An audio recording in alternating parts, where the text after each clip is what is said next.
What's going on, guys? This is JNTY, also known as Johnsy here, and today I'm going to be speaking about the new leaked Black Ops 4 maps. Now, leaked is in parentheses because we don't know if this is true. This could be a whole load of crap that has just been made up, and maybe it's just caused a little bit of controversy, especially with some of the maps on there. So yeah, the maps have popped up now, so I'm just going to go through them one by one and just speak about them, my opinions, how I think they could play. And of course, there's a map there that we probably should go on in depth on due to the controversy that it could easily spike. So let's start. So we've got Blockade, which is on a cruise ship. That gives me a lot of like a hijacked kind of feeling from the map from Black Ops 2, and Skyjacked from Black Ops 3. Boundary, which is on a college campus, which we're gonna have to come back to in a bit. Bridgehead, New York City. Don't know much about it. New York City, probably very rural, lots of map elements, maybe like a building falling over that could kill people, maybe changes the map. Cool idea. Dust Off, the Standoff remake. Okay, yeah, that's going to be hopefully spot on. Black Ops 3 wasn't the best with Outlaw, but that's mainly because I think Standoff is a map made for boots on the ground. For the simple fact is, in Black Ops 2, for instance, when you wanted to get someone in a window, you'd have to go around and flank. In Black Ops 3, you just jump up, bang, they're gone. Nah, doesn't work. Escalade, which is Castle and Ruins. Now, when you see Castle and Ruins, you've got to be very careful because your brain will instantly go to Stonehaven, which is notoriously a bad map because of the size and the fact that it took you like 12 minutes to find one person. You get 3 kills and the game will be over. And that is kind of what made Ghost so slow. Contraband, which is an island in Caribbean, which, as you know, if you played the beta, that is the map most of us have played. Then we've got 7 maps, which all don't have official names, but there's kind of a description to them. So we've got Airport, which could be Treyarch's kind of go at terminal, which could be really cool. We have Crossing, which we have no idea what that could be. Defilade, which again, no idea what that could be. Japan, which could literally be anything. Maybe a battle in Japan, maybe even a flashback, that'd be really cool. Garrison, no idea. Multiplayer, Nuketown. I don't know why I said multiplayer, but Nuketown 4. So, Nuketown 2025, Nuke 3 Town, and now Nuketown 4. So, there's the Nuketown that we were all waiting for. Rockies. Now, this I think could be quite cool. This would be Rocky Mountains, like in Pennsylvania. Is it Philadelphia or Pennsylvania? It's one of the two, and people could be like fighting on the mountains, and there could be, you know, avalanches hitting you, and that could be your element of the map. Payload is a snowy military installation, which we have already played if you've played the beta.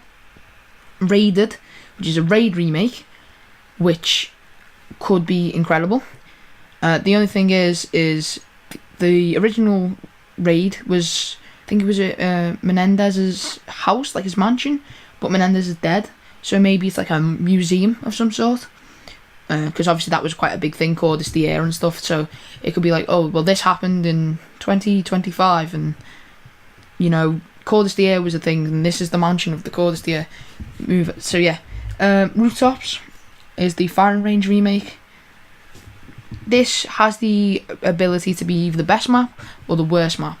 If it goes down the Black Ops 1, keep it simple, don't add too many stuff, fantastic. Black Ops 2, stay the same. If they start adding weird elements that can mean that people can jump over barricades and hide and it's non-bulletproof, just keep it the same, it'll be fine. The developers might think, oh, this is lazy, we're basically just copy and pasting a map. Well, it's not, because if it's broken, if it's not broken, don't fix it. You know what I mean? And then we have Seaside, City on the Coast. Very vague, we don't quite know. We know it's a city on the coast, we don't know what it's like.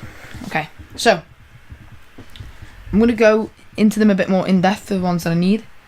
So obviously Standoff, or Dust Off, I get an impression of like the Wild West, which wouldn't make any sense since Outlaw is already in Black Ops 3. I think I just get that impression for the simple fact is of that map, basically, because I kind of see that map as the, you know, Wild West sort of thing, and that's why it comes to my head. We have Nuketown, which obviously is going to be Nuketown.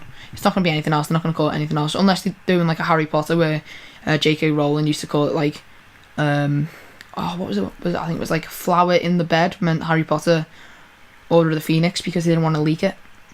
So yeah, Nuketown could be like the evolution from 2025 to the Black Ops 3 version. So before it's all flying and everything, it could be like that coming in. Like maybe we see construction sites and stuff in there. That'd be really cool. What else have we got? Got Raid. As I said, make it a museum. Make it quite kind of cool, kind of interesting. And Fringe on a rooftop sounds very strange, but maybe the roofs act as where the range actually was and stuff. That'd be pretty cool.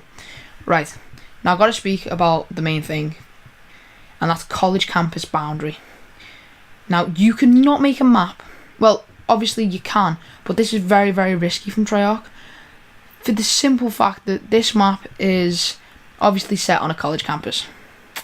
Now, when you think about college and like school,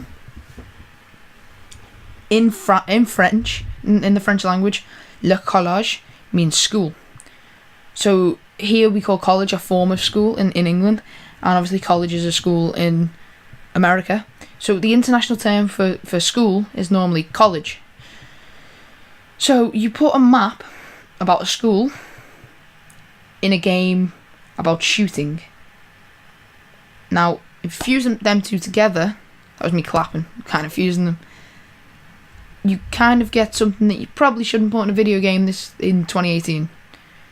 School shooting.